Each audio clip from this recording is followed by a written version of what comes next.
قرآن کہتا ہے لا اقسم بہذا البلد،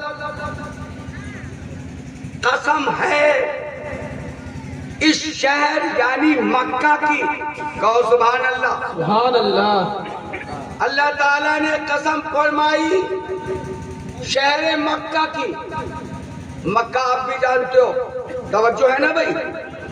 شہر مکہ کی قسم فرمائی. شہر مکہ کی قسم کیوں کھائی؟ کیا اس لیے ایک شہر مکہ کی قسم کھائی کہ وہاں زمزم کا کنواں ہے؟ کیا اس لیے حاجی صاحب، حاجی عالمگیر صاحب، کیا اس لیے قسم کھائی کہ وہاں صفا مروہ ہے؟ کیا اس لیے قسم کھائی کہ وہاں مقام ابراہیم ہے؟ کیا اس لیے قسم کھائی کہ وہاں مطاف ہے؟ کیا اس لیے قسم کھائی کہ وہ حرم معلیٰ ہے؟ کیا اس لیے قسم کھائی کہ وہاں حجر اسود ہے؟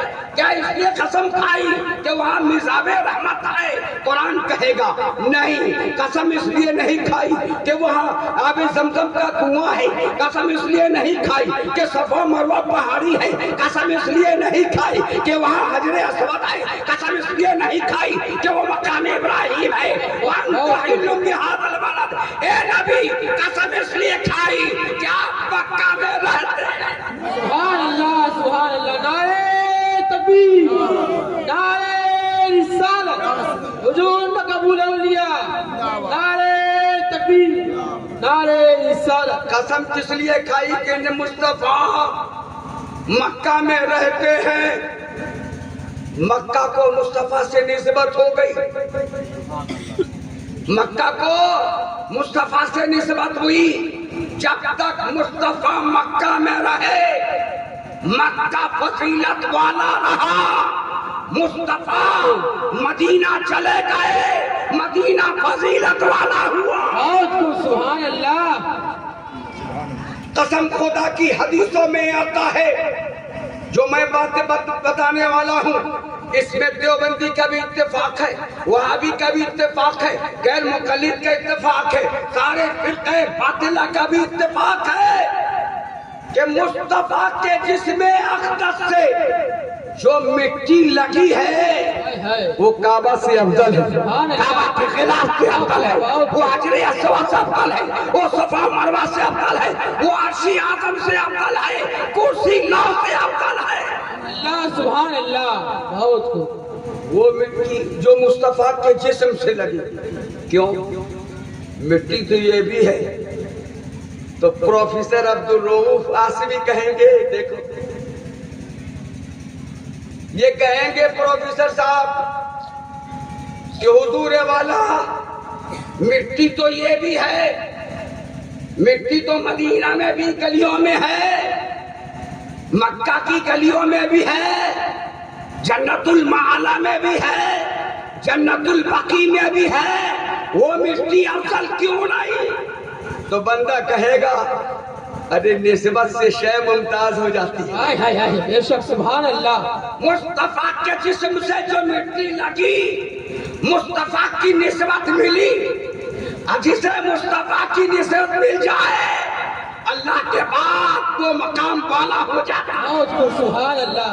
نعرہ تکبیر، نعرہ تکبیر، نعرہ رسالت، نعرہ رسالت، نعرہ حیدری، نعرہ حیدری. ڈاکٹر ثقیل احمد ہاشمی صاحب، ڈاکٹر ثقیل احمد ہاشمی صاحب، نعرہ تکبیر، نعرہ رسالت. یا رسول اللہ. سبحان اللہ. اب میں آپ کو بتاؤں کہ جو مٹی لگ جائے مصطفیٰ کے جسم سے وہ افضل ہو جائے. مصطفیٰ جس شہر میں قدم رکھ گئے وہ قدم، وہ شہر قسم کھانے کے لائق ہو جائے. اللہ اس شہر کی قسم کھائے. تو یہ لوگوں مصطفیٰ نے جس کوکھ میں جنم لیا، مصطفیٰ نے جس کوکھ میں جنم لیا ہے، بھلا جہنم کی جرات کیا ہے کہ ان کے ماں باپ کو آگ جلا سکے. سبحان اللہ. اہل سنت کا عقیدہ ہے میرے امام احمد رضا خان فاضل بریلوی علی رحمت و رضوان اب پورے بریلویوں کا موقف ہے کہ میرا نبی حجۃ الوداع کر کے جب میرا نبی اپنے ماں باپ کی قبروں پہ گیا تو نبی نے اپنے ماں باپ کو آواز دی. سینکڑوں سال سینکڑوں مہینے بعد پہلے جو ماں باپ کا وصال ہو گیا تھا، حدیث کی اوراق ثابت ہے کہ ماں باپ قبر سے آئے، نبی کا کلمہ پڑھے، پھر قبر میں واپس. سبحان اللہ سبحان اللہ سبحان اللہ.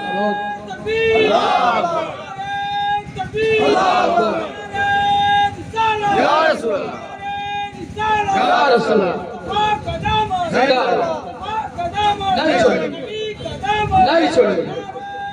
اللہ ہم نسبتوں کا احترام کرتے ہیں، ہم نسبتوں کا احترام کرتے ہیں.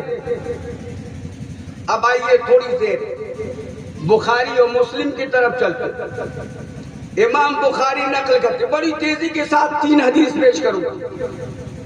امام بخاری نقل کرتے ہیں اپنی صحیح بخاری میں کہ اللہ کے نبی سرور کائنات صلی اللہ علیہ وسلم مسجد نبوی شریف میں جلوہ پار ہے، صحابہ کا مجمع ہے، نبی کونین صلی اللہ علیہ وسلم کے جسم مقدس پر ایک خوبصورت چادر پڑی ہے. کہو سبحان اللہ. خوبصورت چادر پڑی. اتنے میں ایک صحابی کھڑے ہو گئے، عرض کیا یا رسول اللہ صلی اللہ علیہ وسلم یہ چادر مجھے بہت پسند ہے، مجھے عطا فرما. اللہ سبحان اللہ. صحابہ اکرام کو ناراضگی ہوئی، لیکن حضور کی بارگاہ میں کسی کو لب کشائی کی ہمت نہیں ہوتی، خاموش رہے. اتنے میں آقا مولا صلی اللہ علیہ وسلم اپنے حجرے میں تشریف لے گئے. اس لیے کہ آپ جانتے ہوں گے کہ نبی سے جب بھی کسی نے جو کچھ مانگا حضور نے وہ عطا فرمایا. سبحان اللہ سبحان اللہ. مال مانگا نبی نے مال دیا، عزت و آبرو مانگا نبی نے اسے عطا کیا، قید سے چھٹکارا مانگا چھٹکارا عطا کیا، اور کسی نے جنت مانگی تو مصطفیٰ نے جنت عطا سبحان کیا. اللہ سبحان اللہ. مالک کونین ہے، وہ پاس کچھ رکھتے نہیں، دونوں جہاں کی دولتیں ہیں ان کے خالی ہاتھ میں. مصطفیٰ مالک جنت ہے. فرمایا سل ربیہ، اے ربیہ تو خدمت کرتا ہے میری، رات کو وضو کراتا ہے، جب میں تہجد کے لیے اٹھتا ہوں تو تیار رہتا ہے، پانی پیش کرتا ہے، تولیہ پیش کرتا ہے، میرا انتظار کرتا ہے. اے ربیہ تو نے بار بار خدمت کی ہے، آج مانگ لے جو چاہتا ہے، ماشے تم جو تو چاہے مانگ لے. ربیہ نے کہا کیا مانگوں کیا مانگوں؟ یا رسول اللہ میں آپ کے ساتھ جنت میں رہنا مانگتا ہوں. سبحان حضور نے اللہ. فرمایا ملا. ارے بدعقیدہ تم نبی کو محتاج سمجھتے ہو، تم نبی کو با اختیار نہیں سمجھتے، تم نبی کو اختیار والا نہیں جانتے. رب جنہیں اختیار کل عطا فرما چکا ہے. تم بھی مان لو، اگر تم نے مصطفیٰ کو نہیں مانا تو مالک جنت کا ماننا نہیں گرا پایا جائے گا، اور جو مالک جنت کو نہیں مانتا اس کا ایڈمیشن جنت میں نہیں ہوتا. سبحان اللہ سبحان اللہ. حدیث سنے، صحابی کہہ رہے تھے کیا رسول اللہ صلی اللہ علیہ وسلم کو چادر بڑی پسند ہے؟ حضور نے فرمایا گئے حجرے میں اور آئے، چادر تہہ کر دی اور اس کے بعد صحابی کو دے دیا. انہوں نے چوما اور لے کر کے باہر نکلے. پیچھے سے چند صحابہ باہر نکل گئے مسجد سے باہر، کہنے لگے ہو تیری ہمت، تجھے معلوم نہیں کہ نبی کریم صلی اللہ علیہ وسلم کے پاس ایک چادر کے علاوہ کوئی اور چادر نہیں آیا. اے مسلمانوں ذرا سبق لو، اپنے اس پیشوا اس نبی کی زندگی کو فالو کرو، ملاحظہ کرو. جن کے پاس ایک چادر کے علاوہ کوئی چادر نہیں، لیکن سوالی کو ٹھکراتے نہیں، ممتا کو واپس نہیں کرتے۔ نبی نے یہ نہیں کہا کہ بیٹا چادر تو ایک ہے، اگر چادر لے جاؤ گے تو میں کیا اڑوں گا۔ مصطفیٰ نے اس کے دل کو پڑھ لیا تھا، سبحان اللہ، بے شک وہ کیا چاہتا تھا، مانگنے والا کیا چاہ رہا ہے، میرے غیب آقا نے سمجھ لیا۔ اور وہ راز افشا ہوا باہر۔ صحابہ اکرام جب ڈانٹنے لگے تو صحابی نے کہا، اے میرے بھائیوں، میں نے اپنے لیے زندگی کے لیے نہیں مانگا، ممکن ہے کہ میں کل پرسوں مر جاؤں۔ میں نے سوچا کہ میں حضور کی چادر لے لوں، اپنے گھر والوں کو وصیت کر دوں کہ میں مر جاؤں تو حضور کی چادر میں ہمیں لپیٹ کے دفنا دینا۔ یہ نسبت رسول ہے۔ تم کہتے ہو کہ بریلوی شرک کرتے ہیں، چادر ڈالتے ہیں اور شجرہ ڈالتے ہیں۔ ارے ہم نسبت کا احترام کرتے ہیں، ہم نسبت کا احترام کرتے ہیں، ہم نسبت والے ہیں۔ پڑھو بخاری کی حدیث، نبی کونین صلی اللہ علیہ وسلم نے ارشاد فرمایا ہے کہ کل قیامت کے دن بروز حشر 70,000 اولیاء اللہ بلا حساب ولا و کتاب، بغیر حساب و کتاب کے جنت میں جائیں گے۔ مصطفیٰ فرماتے ہیں ان 70,000 میں سے ہر ایک کے ساتھ ساتھ 70,000 اولیاء اللہ ہوں گے۔ تفسیر بیان کرنے والے کہتے ہیں ان میں کے ہر ایک کے ساتھ 70,000 ہوں گے، اور ان میں 70,000 لوگ ان مرشد کے مرید ہوں گے۔ اگر غوث آگے ہوں گے تو قادری ماننے والے پیچھے ہوں گے، کریم نواز آگے ہوں گے تو چشتی پیچھے ہوگا، نقش بند آگے ہوں گے تو نقش بندی پیچھے ہوں گے، شہاب الدین سہروردی آگے ہوں گے تو سلسلہ شہر بت کے ماننے والے پیچھے ہوں گے۔ سبحان اللہ، سبحان اللہ۔ نعرہ تکبیر، نعرہ تکبیر، نعرہ رسالت، نعرہ حیدری، پیر کی دعوت، حزبی کی دعوت، نعرہ تکبیر، حدیث کو پڑھنا سیکھو اور سمجھو۔ جب اس کی تشریح پڑھو گے تو پتہ چلے گا وہ اولیاء آخذون پکڑے ہوں گے، ایک تو بعضهم لبعض، ایک دوسرے کے ہاتھ پکڑے ہوں گے، جس طرح زنجیر لگی نا، سب مریدان اپنے پیر کے ساتھ جنت میں چلے جائیں۔ اس لیے تو ہم نسبت مانتے ہیں۔ دیکھا ہوگا پیر صاحب کے ہاتھ پہ مرید ہوئے تو ہاتھ پہ ہاتھ رکھا۔ ارے ہاتھ پہ ہاتھ رکھنا کیوں ضروری؟ کہا اس لیے ضروری نہیں، ارے بیعت تو ایسے بھی ہو جائے گی، لیکن ہاتھ اس لیے رکھایا جاتا ہے تاکہ کنیکشن جڑ جائے، کنیکشن جڑ جائے، نسبت مل جائے۔ نسبت ایک ایسی چیز ہے، قربان جاؤ۔ حضرت عائشہ صدیقہ رضی اللہ تعالیٰ عنہ، یہ بھی بخاری کی حدیث ہے، یاد آئی سنو۔ حضرت عائشہ فرماتی ہے کہ ایک دفعہ اللہ کے نبی صلی اللہ علیہ وسلم اچانک گھر میں آواز دیتے ہوئے داخل ہونے لگے، اے میری ماں بہنوں سنو، وہ ام المومنین عائشہ صدیقہ ہیں جو نبی کونین صلی اللہ علیہ وسلم کی پیاری زوجہ مبارکہ ہیں، جس سے حضور نے بہت پیار کیا۔ ابو بکر کی بیٹی عائشہ ہیں، اس دور کی فقیہہ عائشہ ہیں، اس دور کی عالمہ عائشہ ہیں، اس دور کی فاضلہ عائشہ ہیں، اس دور کی زاہدہ عائشہ ہیں، اس دور کی عابدہ عائشہ ہیں۔ وہ عائشہ کہ مصطفیٰ جب گھر میں داخل ہوتے تو اپنے سر پہ کپڑا ڈال لیتے تھے۔ آج ہماری ماں بہنیں، کیا تم اپنے گھروں میں تمہارے نوجوان بیٹے آتے ہیں، تمہارے شوہر آتے ہیں، تو کیا تم اپنے سروں پہ کپڑا ڈالتی ہو؟ اگر نہیں ڈالتی تو خدا کے واسطے ڈالنا شروع کرو۔ حضرت عائشہ فرماتی ہیں کہ جیسے نبی آنے لگے تو میرے پاس دوپٹہ کہیں رکھا تھا، لیکن مصطفیٰ جانے رحمت کی تہبند، لنگی کہتے ہیں، ہمارے یوپی میں تہبند کہتے ہیں، لنگی